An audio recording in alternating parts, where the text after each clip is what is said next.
Hello again, folks. It's Swaino. Still same day, same caftan.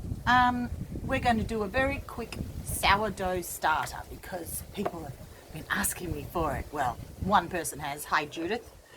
So I've been making sourdough for a long time, and I have a sourdough mother which has been in my fridge for, well, this one is about 2 years old, and you can make them like anywhere, and they do take on that, the natural yeasts in that area that you're living in will taste a certain way. I know it's weird, isn't it? But sourdough first sort of kicked off in San Francisco, so there's that strain of yeast is called, you know, whatever it is, yeasty San Francisco. So here in, I'm not going to say where I live, but this one is specific to the region. It's sort of like milk and cows eating grass in that area. That's why we should have our, you know, non-pasteurized milk to make cheese with, because when you pasteurize milk, it loses all the flavor, and so everything tastes the same.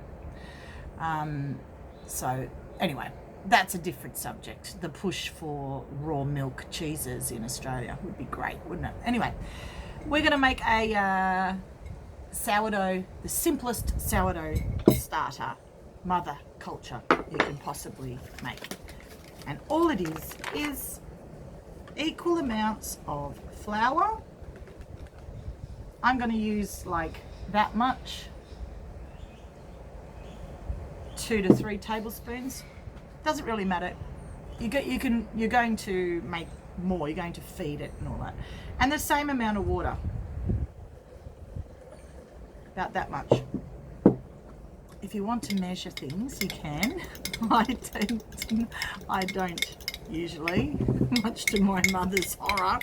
But anyway, and that, you give it a mix. That's it. Can you believe it?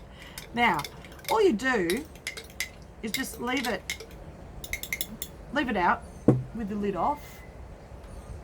Leave it somewhere and overnight, and then tomorrow you'll probably see little bubbles forming in it, and that's when you can feed it again. Do the same thing. Put the water in first that time, mix it, and then put the same amount of flour in, and you can use it, you know, I have used a sourdough culture that I only started about 48 hours previously. I did that in New Zealand when we were touring with the band over there. So, and I had no commercial yeast whatsoever, and I just made we were staying in one place for 3 nights. So the first day I got there, it was one of the first things I did was to make a starter, put it on the windowsill, and that was in Takapuna, just out of Auckland. And I think I used it the next day actually.